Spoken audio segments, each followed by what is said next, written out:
have a wonderful guest on, Susan Sanderford, and is this is a story about radical trust and how your life can dramatically change, and how following spirit, Susan's life just went in so many different directions in a positive way, of course, and her journey on with all that and where it's led to now. So it's a great story, and I've known Susan for many years, and I still love this story. And there's many facets to it, obviously, but we'll just go into what we can today. But I'm sure you'll enjoy it.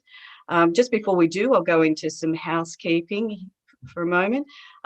Here on Angel Heart Radio, our opinions and our what we talk about is not to replace any legal or medical advice that you need to get for yourselves whatsoever. We're here to, empower you on your journey to make decisions for yourself that are right for you. So always follow that, and you'll be fine. So welcome, Susan. It's great to have you here today. And I'd just like to go into your bio, just to let people understand the background, your background, and where you were at before. You had a successful life. It wasn't mean you weren't successful in your life, but there were many things that weren't working for you in many ways. And I have to read this because you've done so many things. Susan's had 24 years experience of being a medium, and communicating with over like 8,000 spirit beings in her mediumship, and in all dimensions, of course, and helping people heal grief and loss and so forth, and understanding and teaching about the afterlife and what that actually is and what goes on there. It's fascinating, and also that lets go of a lot of fear around us passing over. It's something we're all going to do. So it's brought comfort. Your teaching, Susan's, have brought so much comfort to many, many people. And Susan and Milt have done, and her husband, beautiful husband Milt, have done. Susan herself does consultations over the phone, obviously, but they've held many spiritual retreats, and taken tours for many people around the world to many spiritual places, which has been amazing as well. So they live in San Luis in Colorado, which is actually the oldest town in Colorado. And the Casa Santa Maria, which they've made over the years, or formulated or grown, you could say, is actually on the Lonely Planet. You can go and visit it. It's beautiful. And I'll give you the website details later on. And so in the beginning, Susan, and welcome, sorry, I should say hello to you after all that. I could keep going. I still haven't talked about your background, but it's so good to have you here today. Well, thanks to Beth. And what was interesting when we started the show was just like I felt this infusion of spirit come in, and just this incredible love just for you and our friendship over the years. I think we met in 2001, I believe. Yes. I don't have all those dates written down, which is kind of silly of me because so much has happened between then. But, we have a long, I guess, 20-year friendship. Yes. That started, it might have started in 2000. I can't remember exactly when we did our first trip and met you and that kind of thing. So, that was led by spirit also. That was absolutely, yeah. And I think our meeting was also led by spirit, and we quickly became friends and have stayed in touch over 20 years. And thank God for Zoom and FaceTime and all that kind of thing, so we can keep up with each other. It may be every few months, but we definitely have that connection. So I just want to let you know this incredible love came in for both of us in our friendship and that kind of thing. So I'm delighted to be here. And of course, knowing me and Milt, as you do, we kind of accept your description in life as being radical, of our life being radical. It's been nothing less than ordinary. I don't know, maybe others describe it as scary, foolhardy, crazy, nuts. Some admire us, but whatever it's turned out to be, it certainly has not been ordinary, nor has it followed the straight path, you know, um, and all thanks to spirit, Yeah, which creates a bit of bravery, I guess you'd say. If we didn't have that spirit connection, that bravery wouldn't be there to see where the journey was going to take us.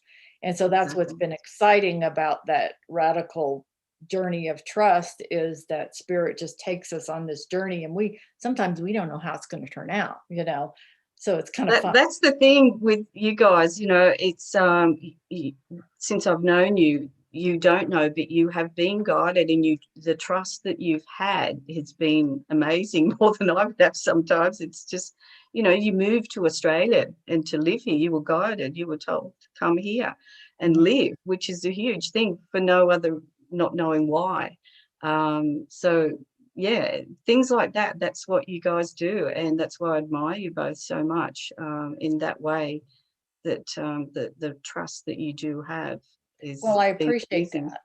Yeah, I appreciate that. But there hasn't, there has been resistance along the way. So just to let everybody know that Milt and I are human, and there are times when you go, you want us to do what?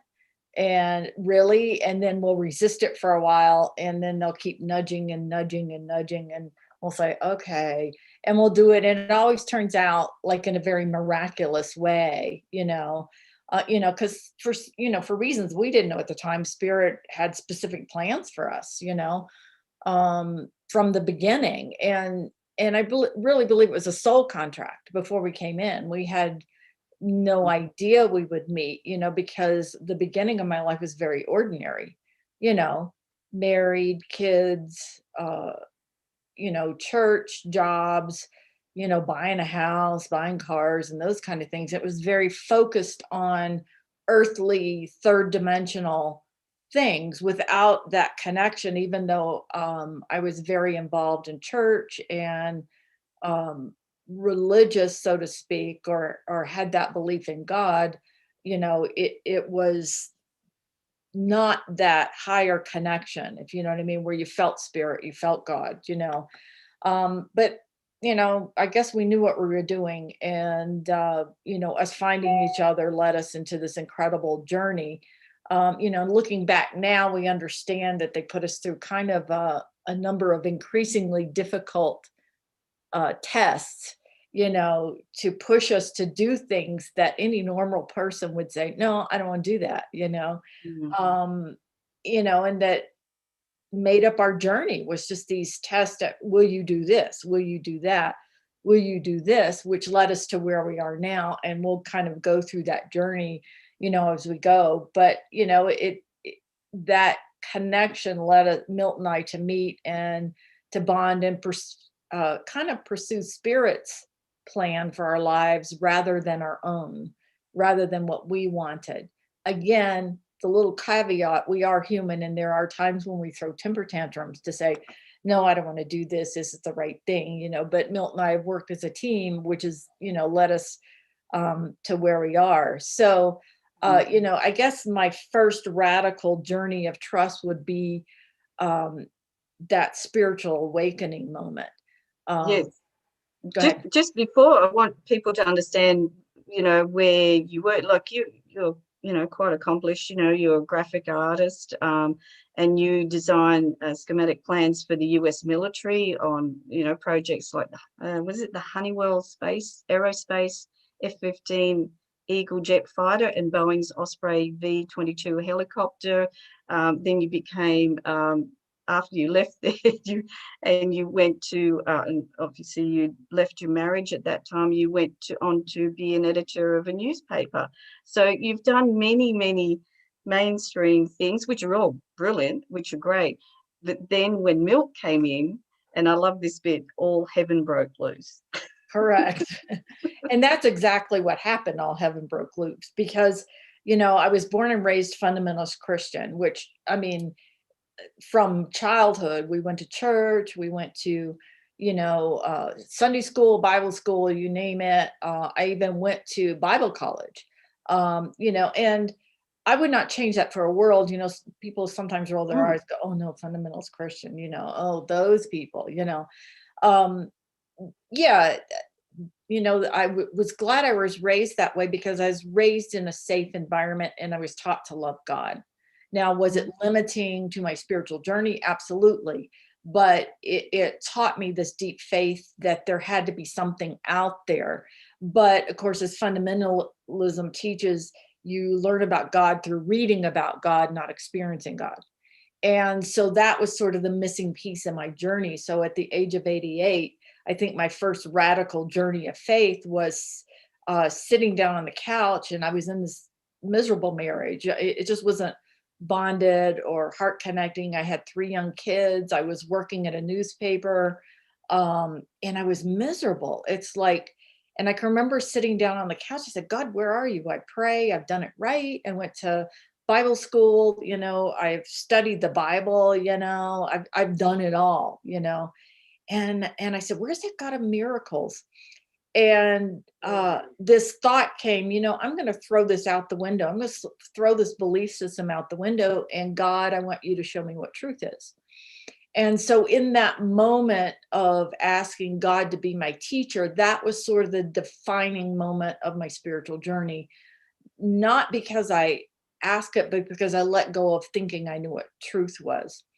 And it was after that is when the metaphysical and mystical experiences started happening in my journey that made me realize that divine spirit, whatever you want to call it, universe, God, whatever your term for the all that is, because in reality, there's only God, or God exists in all things. So you can call it whatever you want, if you call it divine love, but that exists in all things. And I invited that to be my teacher.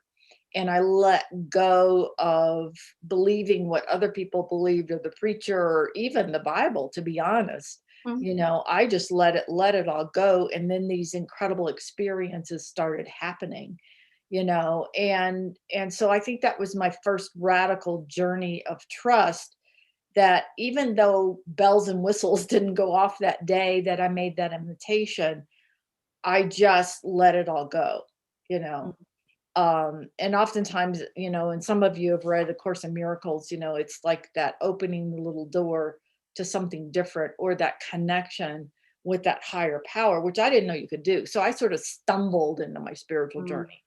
I had never Yeah. studied how you go on a spiritual journey or not. Well, it often happens that way. The least when you're at the bottom and you're questioning everything, I think it's a healthy thing, because I think that's when things do happen. You're Abs- open, you're vulnerable, and you're ready to go, "Well, I don't know. mhm. Show me." And then, you are shown more, and the more you ask, the more, you will receive. So, yes, and just 1 minute. I'm so sorry, everyone. I can't I've lost Restream chat. I don't know. I seem to have an issue with Restream chat. Mhm. Tried to get in, so I can't see your questions, but leave them on the page, and I will certainly answer them as soon as I can on Angel Heart Radio page. Sorry, but Susan, I just Okay, good. needed to No say that. worries. No, no, no. No worries. Okay. So, I think the next major radical step, of trust, or radical journey of trust was, at the time I was married, in this marriage that I wasn't happy with. And, he drank a lot and wasn't a very happy person. And I can remember, of course, starting on my spiritual journey, the only way I knew to go on this journey looking for God, because that's what I was on this journey to search. Is God real? Is there a God that does miracles? Is there something out there? And I was in a Bible study, and I was talking to the leader at this Bible study just one on one, and this was my first experience of hearing spirit. Um, and I was saying, I really want my husband to wake up and go on this journey with me, and because I was kind of holding myself back, waiting on him, thinking God would somehow wake him up and we could go on this, spiritual journey together. And it was the first time I heard this inner voice that said, you have to go on your journey. You have to go on your journey whether your husband goes or not. Yes. And it was like, oh, okay. And I literally, again, that was another letting go of a belief system, Mm. the belief that I had to bring my husband along, the belief that God was going to bring him along with me. I had to let go of that as well, and then I had to go on this journey alone to search for meaning, what spiritual life was all about, what the connection with spirit, God was all about. And so that was sort of and it's really interesting as I'm describing them, there's always been a letting go.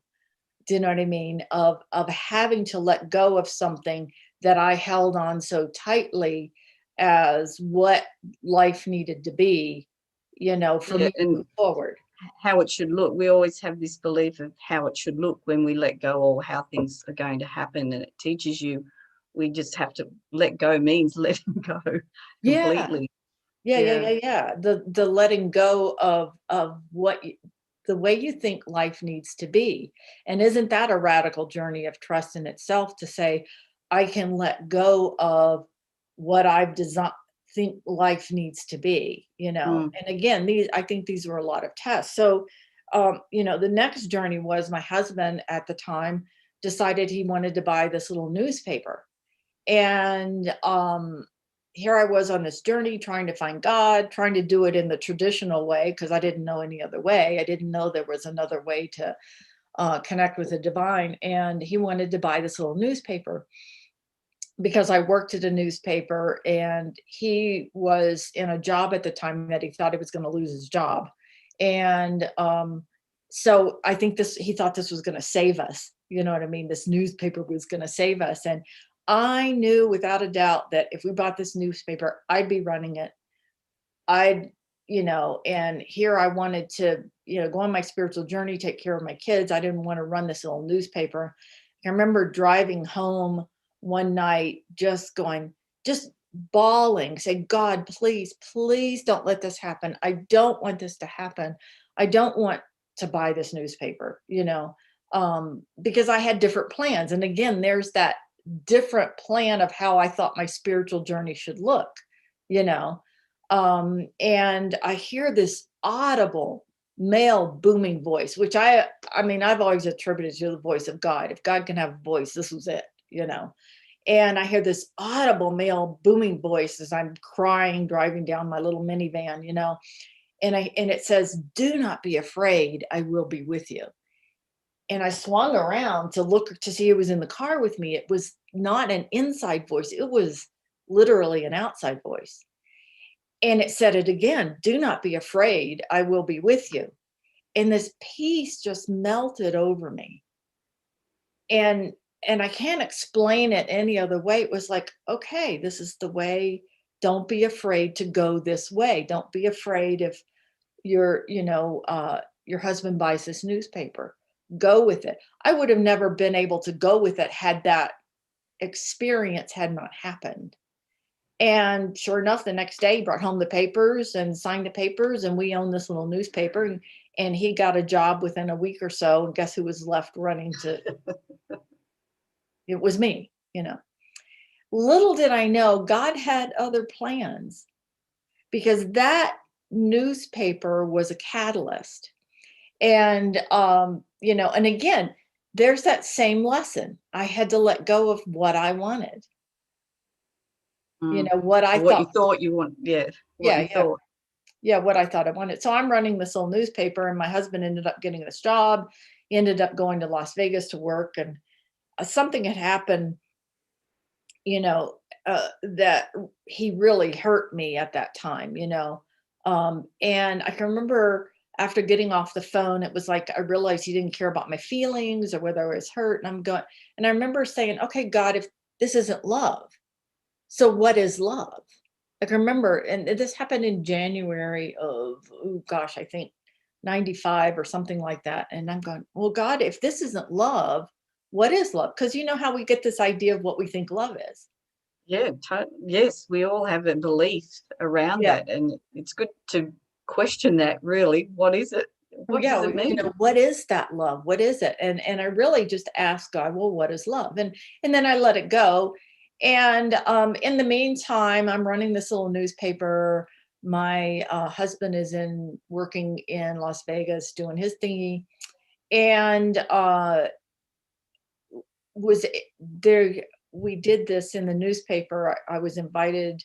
I got this fax where I was invited to go to the what is it called? The Celebrity Mascot Olympics. And this is where the celebrity mascots of the NBA and the football teams all met together and had this funny little, to raise money for Make-A-Wish Foundation.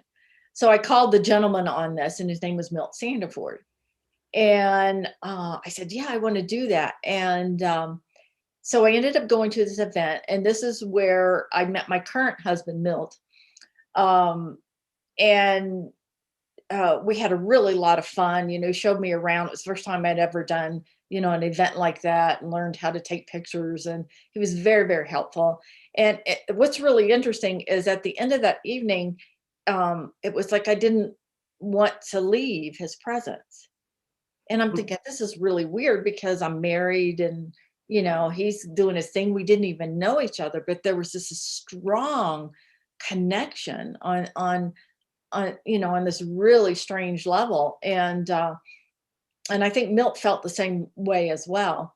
But anyway, the next day after that event, I got a text, another fax. This is before texting and iPhones and stuff like that.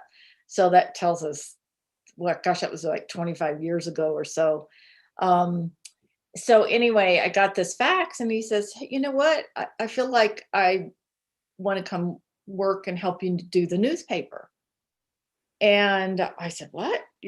And so he came the next day and we talked. I said, well, I'd love to have you help me run this newspaper and be the editor, but I don't have any money. And he goes, I'll take it. So he, having been a spiritual being for a long time, just felt this calling that he needed to work and help me with this newspaper. And we became really, really good friends. I'd tell him about wanting to heal my marriage, and he'd tell me how he's a lovely bachelor and lived on a lake, and he's happy with his life and blah blah blah blah. But became really good friends during that experience. He was the first person that introduced me to this whole concept that you could communicate with spirit, with people who had passed over. And he told me about his wife Mary Jane, who had passed away. And because we had become such good friends, it's go, oh yeah, that's right. And so that's what started my interest in spirit communication.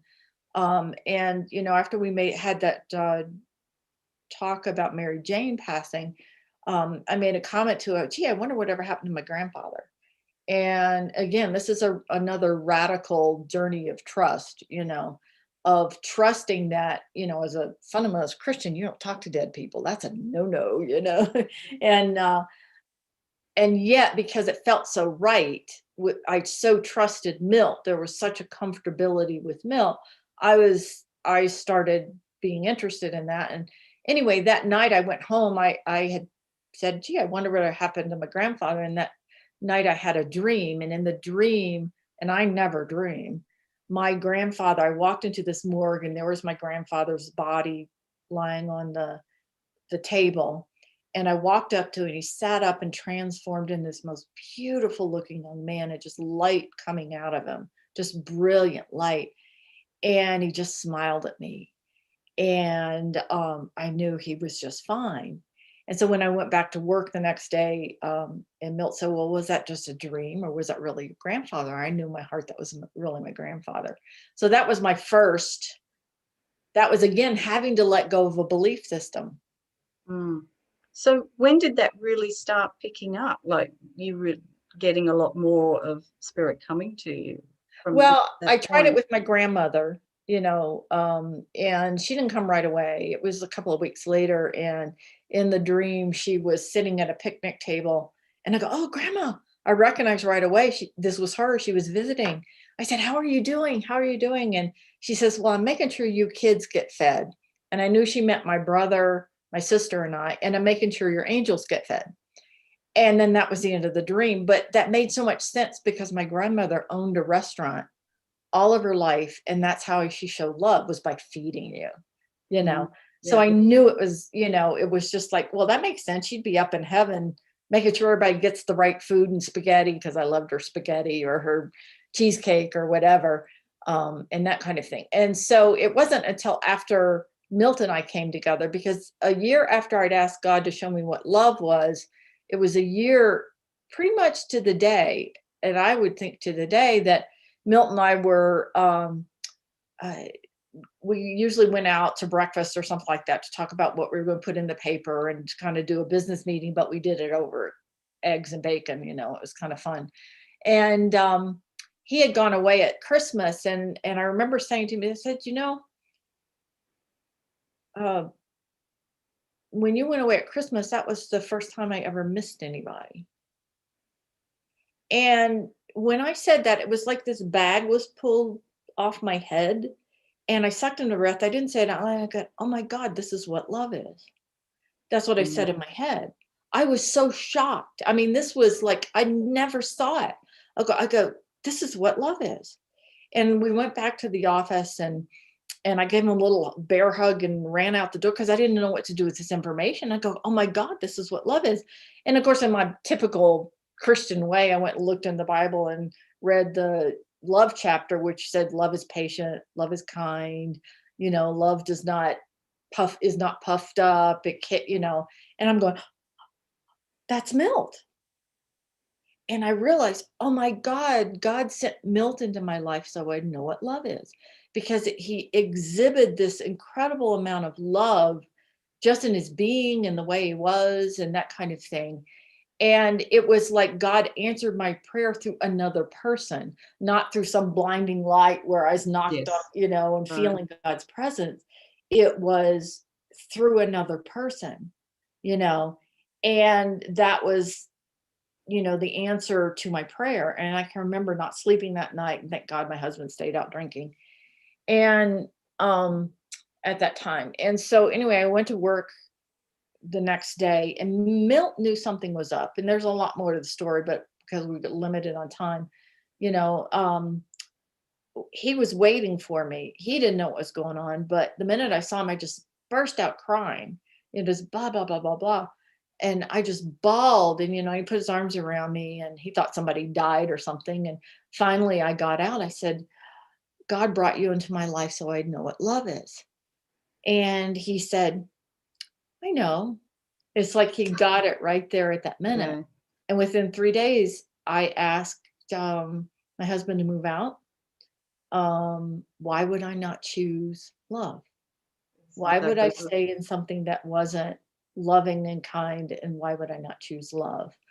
And again, there's that you, there was, I didn't know how God was going to show me what love is, but it never was that way, you know? and so that realization of love really actually opened everything up for you to Correct. start working far more clearly and openly, and the channel just sort of happened a lot more easily Yeah. from that realization and that feeling. It has to be a feeling, obviously.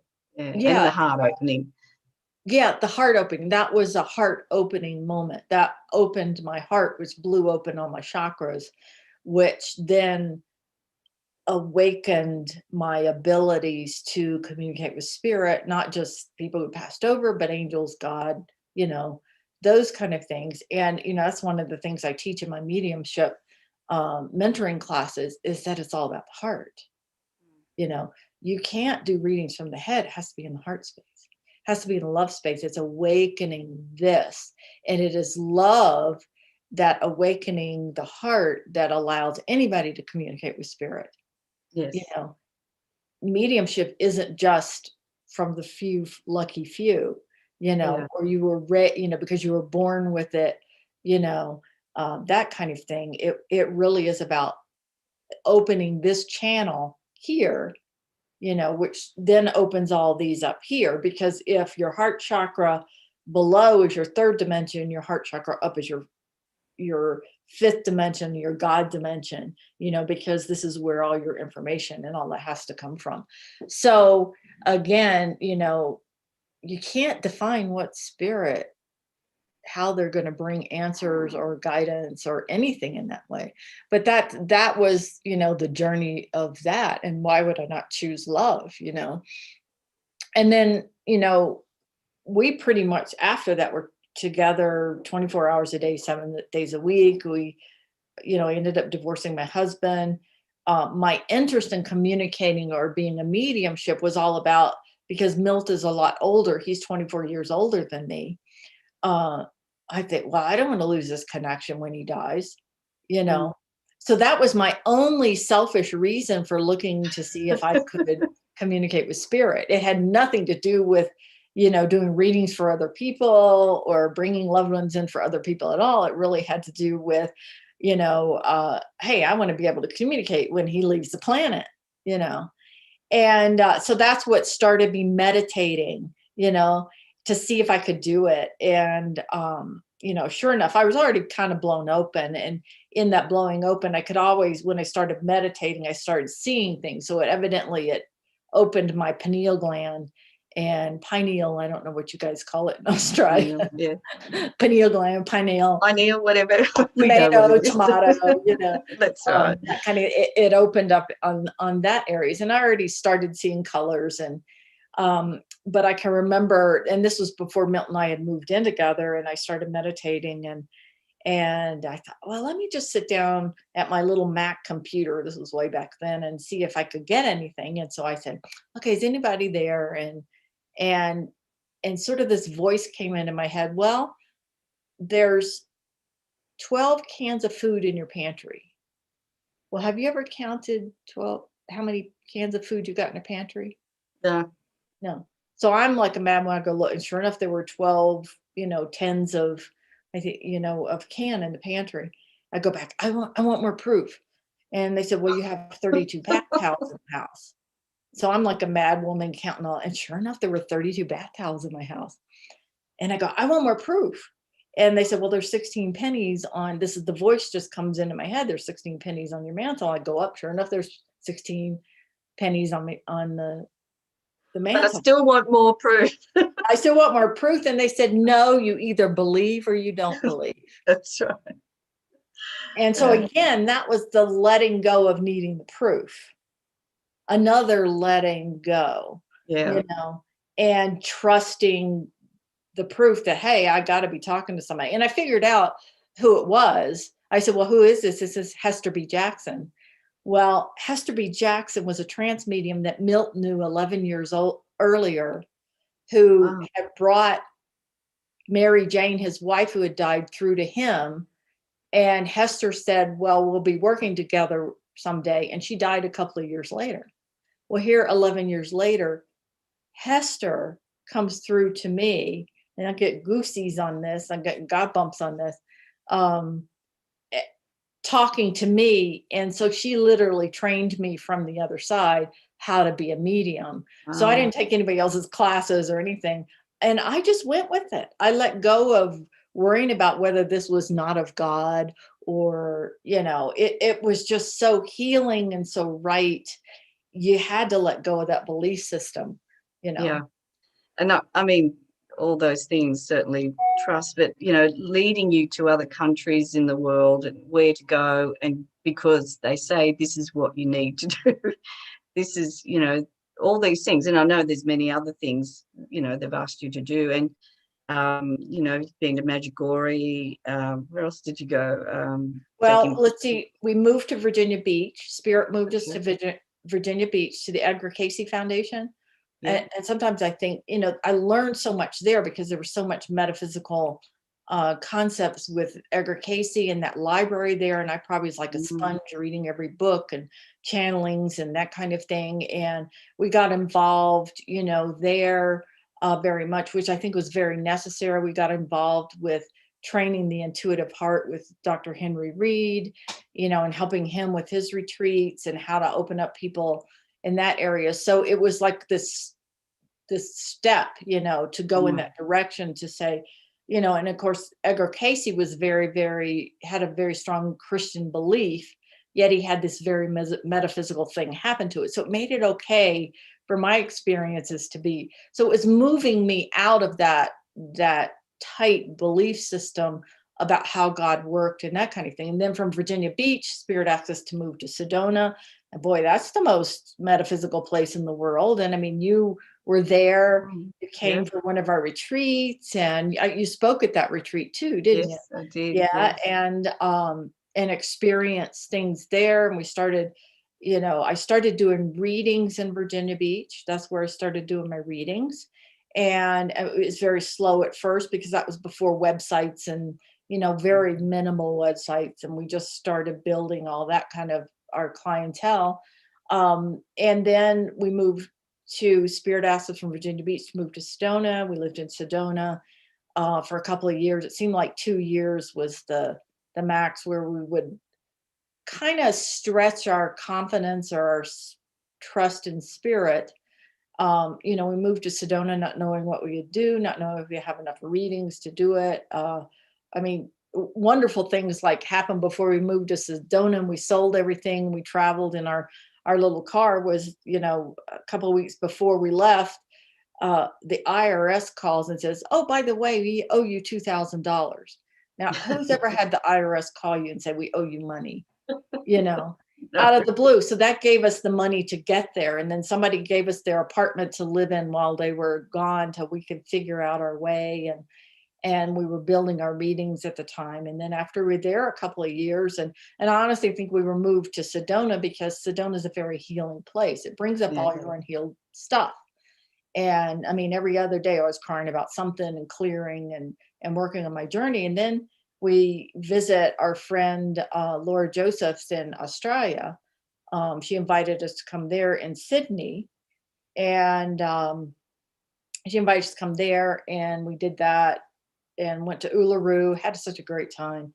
And then we came back another time to Brisbane, because Spirit kept saying, I call it my chalkboard, my third eye chalkboard, where it'd say, go to Australia, go to this, and go to Byron Bay. I forgot how we had learned about Byron Bay, but every time I meditated, right out, go to Byron Bay. Okay, okay, okay. And we would, we'd try to figure out how to raise the money to make it happen. And we would get there. And that's where we met, I think, when we were in Yes, Byron. we were invited to a circle that I was invited to a circle where you were doing mediumship readings. Yeah. And that's how we met.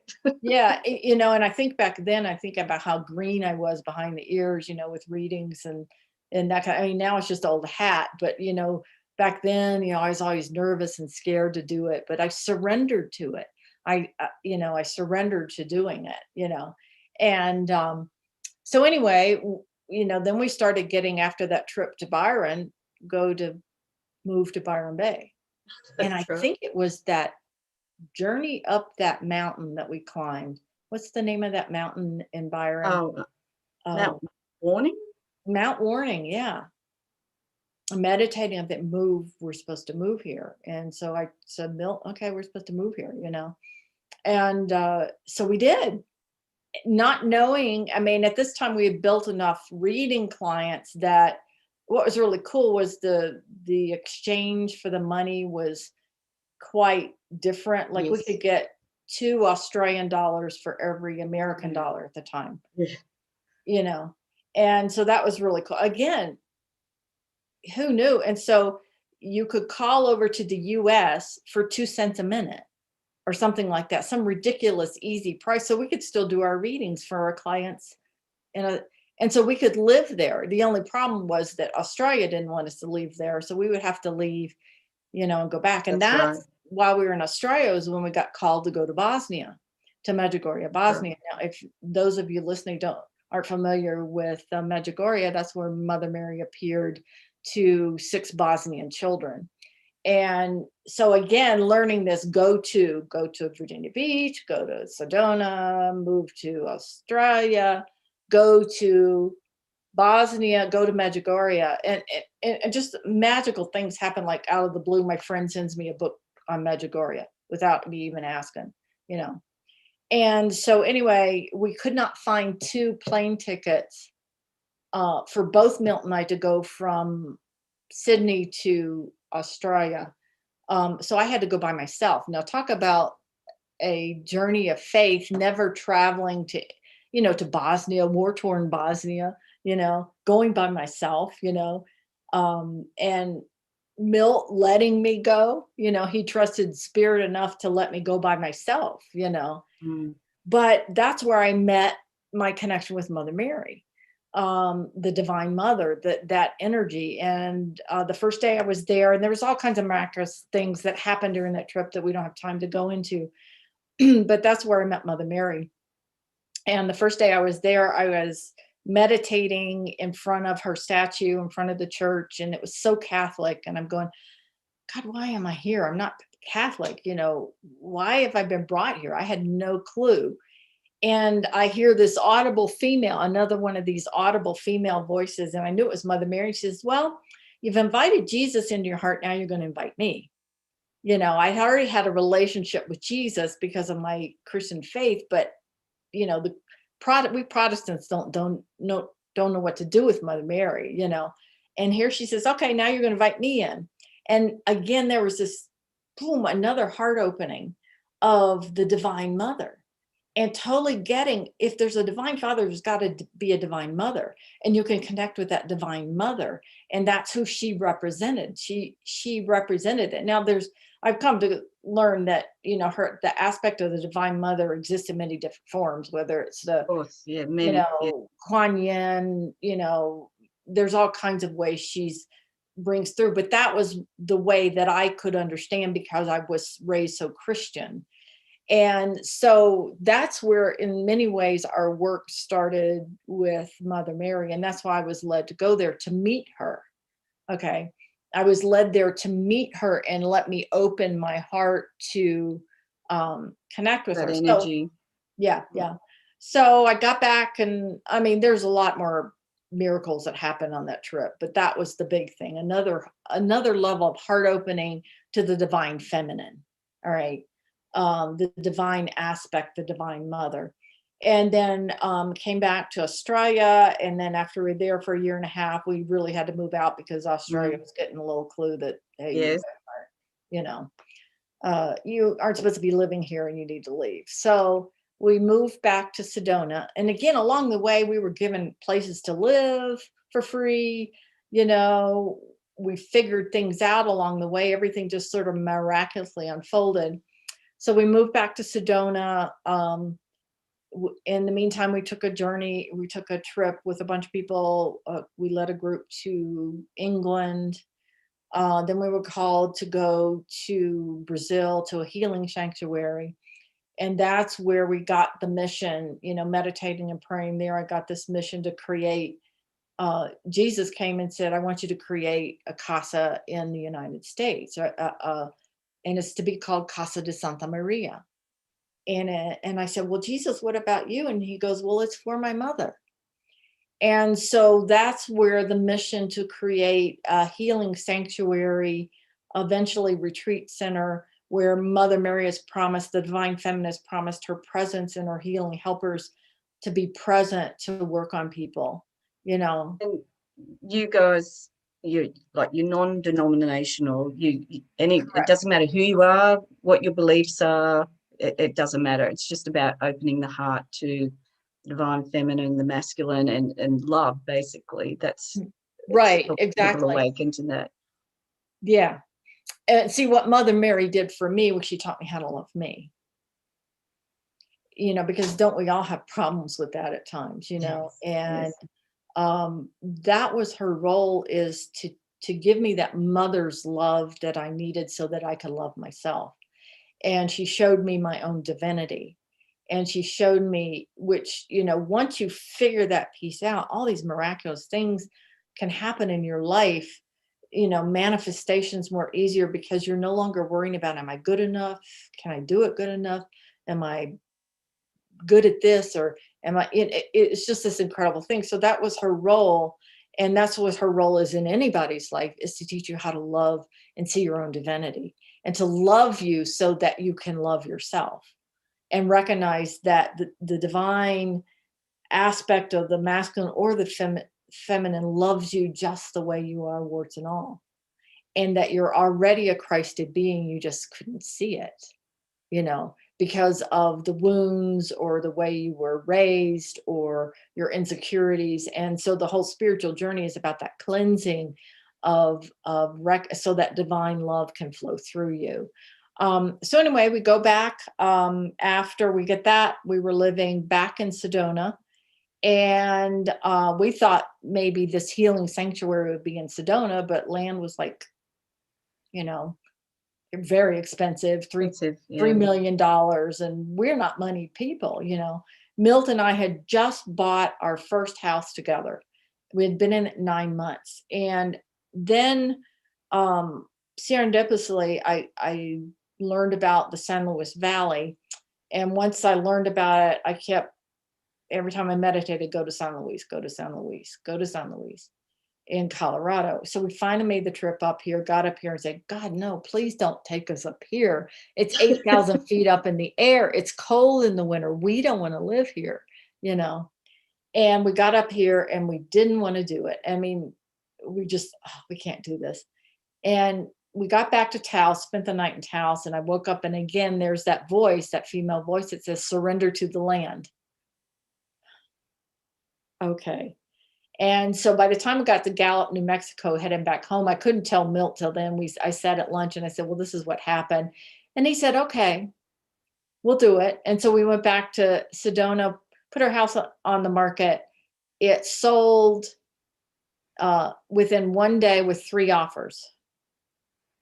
And it was during Maybe a that sign. real estate bust, you know what I mean? I mean, that, not bust, but that real estate heightened where everything was selling. And we had bought it for 142 and we sold it for 209. So we had $50,000 to work with to move back here. But when we went back, we emailed 3 people, well, this is where Mary wants this casa, you know, where Mother Mary wants the casa is in San Luis. And one of them wrote back and said, well, I'll buy the land for you. So by October, he came up here with us. The first place we looked at, we knew it was it because it's nestled right in the valley here. So you can see all the mountains all around, you know, Mount Blanca. Yeah. It's very beautiful. And so people know it's listed on the Lonely Planet. And Susan and Milt have this beautiful garden with all these mandalas. And in the middle is a statue of Mother Mary was carved by a lovely Inuit man. Is that correct? Correct, by Native American. He was of the Haida tribe in Alaska, and he went out and picked a tree. And so it's a Western red cedar, and it came down by boat and across. And actually, the first day we put the statue in, it was really cool because I kind of, since we've been to England, I said, wouldn't it be cool if the circle makers came to visit? And sure enough, we had a UFO show up the day we installed the statue. So that's a whole nother, I guess, another workshop or, you know, radio show talking about ETs in itself. But so we have 2 medicine wheel. We have a medicine wheel, 2 labyrinths, a healing stone circle. We did our little mini Stonehenge. And actually, I checked this year just to make sure the earth hadn't rotated, that the sun, you know, the shadow of the rock falls right into the middle of our healing stone circle. And sure enough, it's still there. You know, the shadow hits there. That's where we get a lot of orbs in that healing stone circle. It's really powerful. Where would they be able to see the best photos? Where would people be able to see? Well, if you go to YouTube and type in Mother Mary's Garden, we have a drone flight over the whole garden and set to beautiful music by our friend Michael Gettle. But just type in Mother Mary's Garden and it should come up and you'll see this whole drone flight over it. This happened a couple of years ago. Now we have a house out here because we were able to raise all the money to build a house out here, which is in San Luis, you know, and it'll say San Luis, Colorado on there. And so you'll be able to see the flyover of the garden, how we've got it, how far we've got it. We've got a prayer chapel, we've got a ceremonial fire pit, and we have what I call it's shaped in the Star of David, but I call it the Star Child Circle.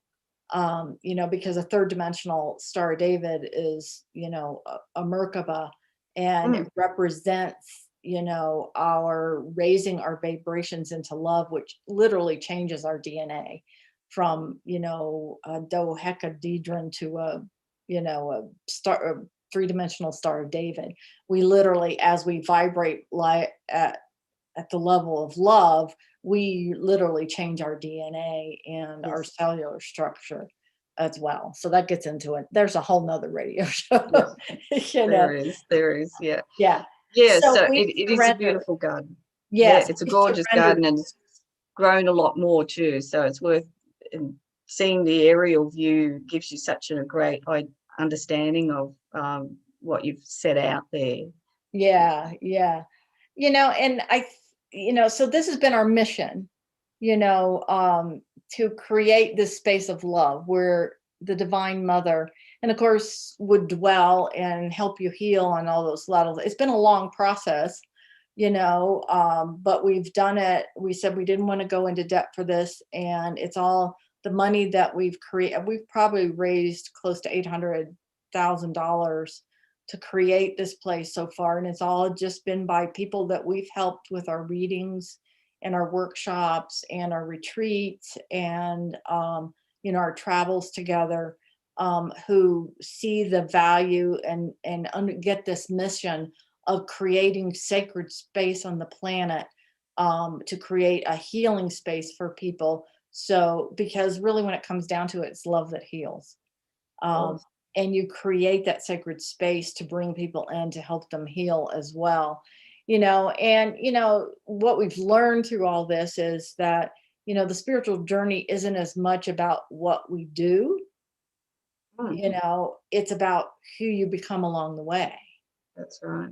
you know and your life's purpose is to become divine love. Your mission is what you do with that divine love, or how you manifest it in the world. And so that's why the most important thing in the journey is that invitation to spirit to clean you out, so you can be a conduit of divine love. Not even watching time, so you yell at me. So um, we've got a few so more minutes. one more final part, I think, is talking about the difficult part of the journey, is um it interrupted a lot of my life. Do I follow spirit, or do I say, safe in the third Mm, dimensional world where you're being, you know, a mom and around your kids, and yet my kids, they all went their separate ways. It's kind of like you still miss that being mom, or being grandma, or not having enough money to go. And now with COVID, you can't even go, do that. But I think it was all for a purpose. I think everything works out perfectly, but there are parts of times that I miss. I feel like, well, what was it like if I lived closer to my grandkids and could be a grandmom, or that kind of thing. Those are the only things I think I've mm. resisted. That was kind of that loss of not, I wouldn't say that it's not connected, but it wasn't connected the way I wanted it, and Yeah. having to let go of that as well, and trust that everything's working out the way it's supposed to.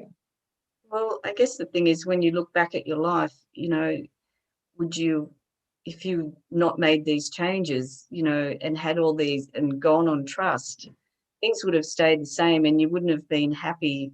Like we all can learn, this is it. If we stay in this groove and try and stay safe and, you Mhm, know, just get through, life is, we're only here for one life at each time. We've got mhm, one chance each time to make something of this life and an experience. So having that trust has certainly shown you that it can take you to so many amazing things mhm. and experience so much more than you can even imagine. So it's Agreed. worth it. Oh, Whatever you've absolutely. gone through, it's worth it.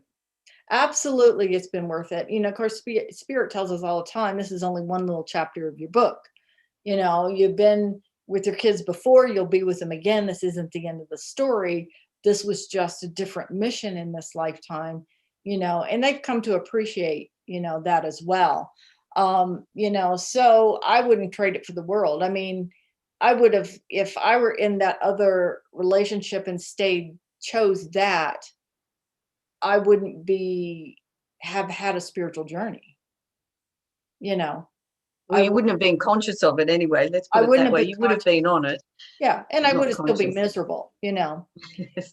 But before we wrap it up, I'd like all your listeners and anybody that listens to this later on, if you'd like us to email free PDF copies of a couple of our books, we're happy to do that.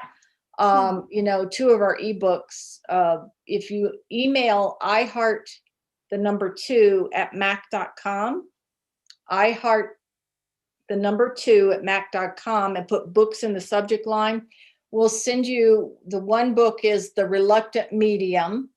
Okay. And the other is Milt's waving a book at me. The other is Conversations with Mama.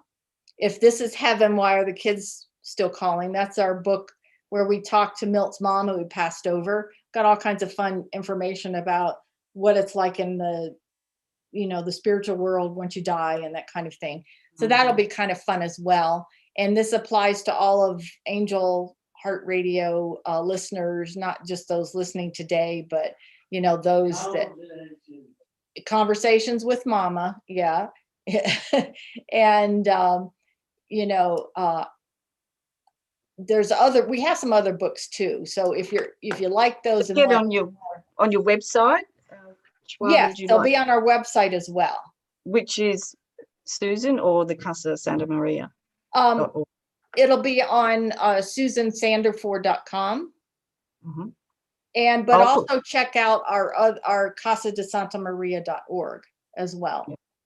Okay. So yeah, I mean, and you guys are such great writers, and Milt's got a wonderful sense of humor. So that certainly comes through in anything you guys do. So they're very entertaining.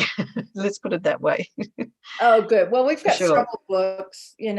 One is How Come If I Talk to God, That's Okay. If God talks to me, people think I'm crazy. And so that's sort of my journey to experiencing God. I also have some messages from Mother Mary, a Mother Mary book. And we also wrote our little ET book as well about, disclosure. We call it Disclosure.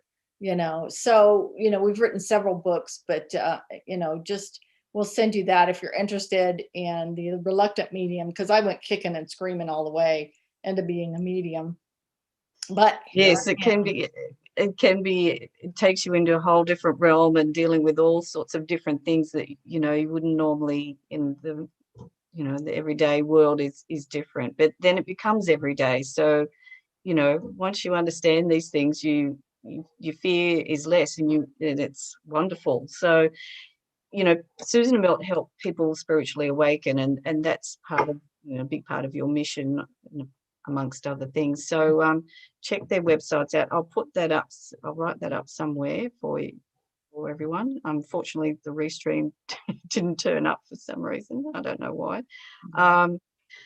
But yeah, so thank you so much for being here today, Susan, and everyone else who's listening. I'm sure people will get, they'll resonate with a lot you've said, I think, in their own journey, whether they become mediums or not. It's just about trust and that guidance, and certainly opening the heart. Yeah. All right. Well, thank you so much, everyone, and take care and look after yourselves, everyone. And thank you for being here today. We'll say bye for now. Bye. Bye.